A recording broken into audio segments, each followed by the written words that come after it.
रहती थी। उसकी 3 बेटियां थी। ब्राह्मणी का पति काफी पहले मर चुका था। वह अपनी तीनों बेटियों के साथ दिन बिता रही थी। तीनों बेटियों की आयु में केवल एक एक वर्ष का ही अंतर था।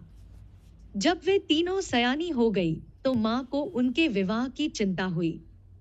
ब्राह्मणी चतुर थी। वह सोचा करती थी कि कैसे बेटियों का जीवन सुखी हो सकता है। उसका पति होता तो इन बेटियों के लिए योग्य वर तलाश करता।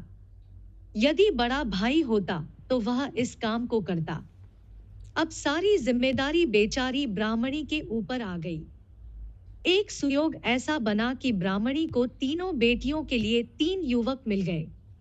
वह सोचने लगी कि इन युवकों के साथ विवाह करके मेरी बेटियों को सुख मिलेगा या नहीं, इस बात का पता कैसे किया जाए। उसने एक उपाय सोच लिया। तीनों बेटियों को बुलाकर उसने कहा, बेटा इधर आओ।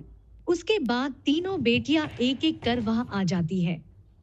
फिर माँ बोलती है, देखो बेटा, विवाह के बाद जब तुम ससुराल पहुंचो, तब एक बात अवश्य याद रखना। जब तुम्हारा पति आए तो लात मारकर उसका स्वागत करना। माँ की बात सुनकर तीनों बेटियां चौंककर एक साथ बोली, क्या पति का स्वागत पैर के प्रहार से करें? चतुर ब्राह्मणी ने बेटियों को समझाते हुए कहा, जैसे मैं कहती हूँ वैसे ही तुम्हें करना है। साथ ही यह भी याद रखना कि अगले ही दिन आकर तुम तीनों मुझे बताओगी कि पैर के प्रहार की प्रतिक्रिया पति पर क्या हुई। यह सब कुछ मैं तुम्हारे हित के लिए ही कर रही हूँ। मेरी बात को भूलना नहीं। उसके बाद तीनों की शादी होती है और तीनों बेटियों को माँ ने विदा कर देती है। ससुराल में उनका स्वागत हुआ और कुछ पल अपने अपने पति के साथ बैठकर बातें करती है और फिर अपनी अपनी बेडरूम चली जाती है। तीनों को माँ की बात याद थी ही। सबसे पहले बड़ी बेटी ने माँ के आदेश का पालन किया। पति जब आया तो उसने उसे जोरों से लात मारी। उसने आश्चर्य से देखा कि उसका पति लात खाकर भी हंस रहा है। पति ने उसका पाँव सहलाते हुए कहा, प्रिय, कहीं तुम्हारे पाँव में चोट तो नहीं लगी? लाओ, मैं तुम्हारे पाँव दबा दूं। मझली बेटी ने भी प्रथम भेंट के समय माँ के आदेश का पालन किया। जैसे ही उसका पति आया, उसने पूरी ताकत से उस पर पाँव का प्रहार किया। पति को इस हरकत पर गुस्सा आया, लेकिन वह शांत रहा। उसने कहा, यह क्या करती हो? अगर किसी को पता चल जाए कि तुमने मुझे पाँव से मारा है, तो मेरा अपमान होगा। खबरदार, फिर कभी ऐसा गलत काम मत करना। इन दोनों बहनों की तरह सबसे छोटी को भी माँ की बात याद थी।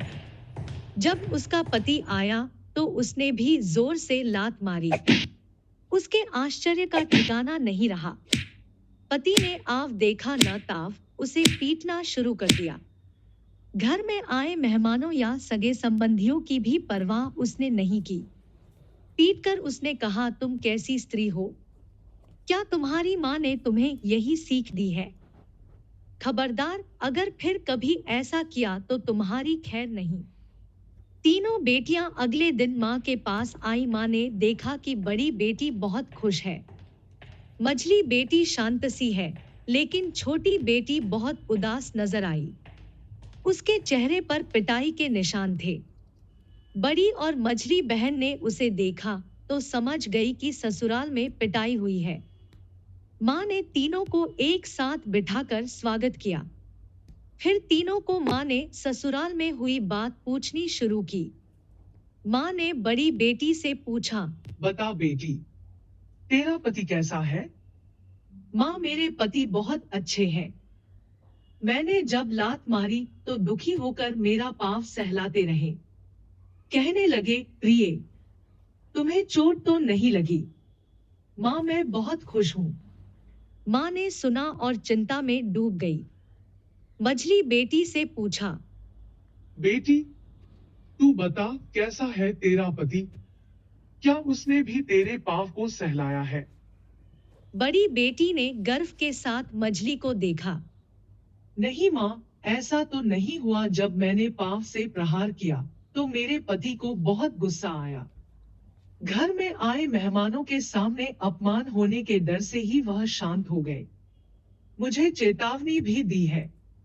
अब माँ छोटी बेटी की ओर मुड़ी। देखा कि वह बहुत उदास है और उसकी आंखों में आंसू भरे हुए हैं। माँ ने पूछा, क्या बात है बेटी? तू इतनी दुखी क्यों है? ये निशान कैसे हैं? बड़ी ने दया की निगाह से छोटी को देखा। मझली शांत ही रही। माँ, तुमने यह कैसी उल्टी बात मुझे सिखाई थी? मैं तो बहुत अभागी हूँ। मेरे पति ने तो पांव की चोट लगते ही विकराल रूप धारण कर लिया। न मेहमानों की परवाह की और न घर वालों की, मुझे बुरी तरह पीटा और कहा कि फिर कभी ऐसा किया तो खैर नहीं, मेरा जीवन तो नष्ट हो गया है। माँ, अब मैं क्या करूं? बड़ी बेहद खुश थी।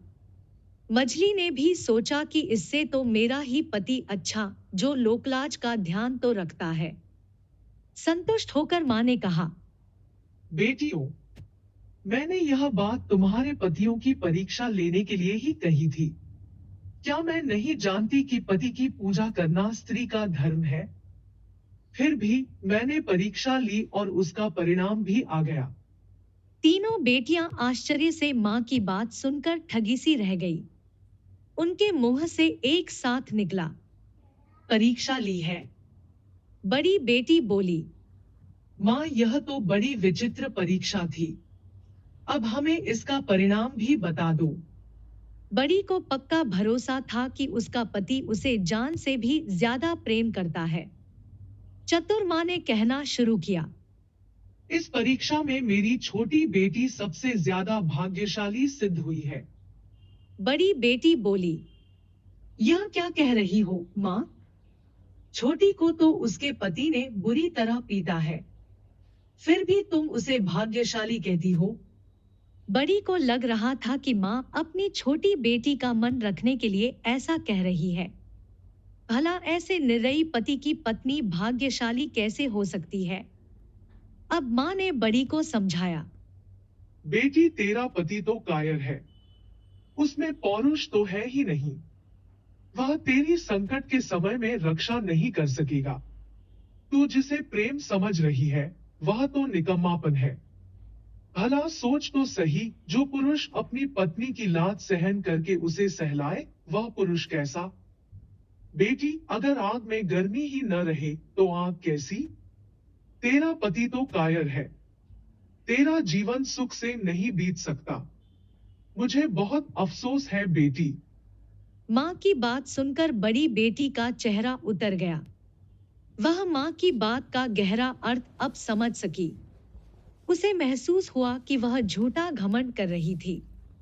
उसे मन ही मन लज्जा का अनुभव हो रहा था। अब माँ ने मझली बेटी से कहा, तेरा पति संसारी पुरुष है। तू अगर सही ढंग से उसके साथ बर्ताव करेगी तो वह तेरा ध्यान रखता रहेगा। उसका गुस्सा उसके पौरुष की पहचान है और मेहमानों के कारण चुप रहना उसके संसारी होने का सूचक है। तू उसका अपमान कभी मत करना। तेरा जीवन आराम से कट जाएगा। मझली बेटी माँ की बात सुनकर शांत बैठी रही। अब माँ ने छोटी बेटी से कहा, तू सचमुच भाग्यशाली है बेटी, तेरा पति सच्चा पुरुष है।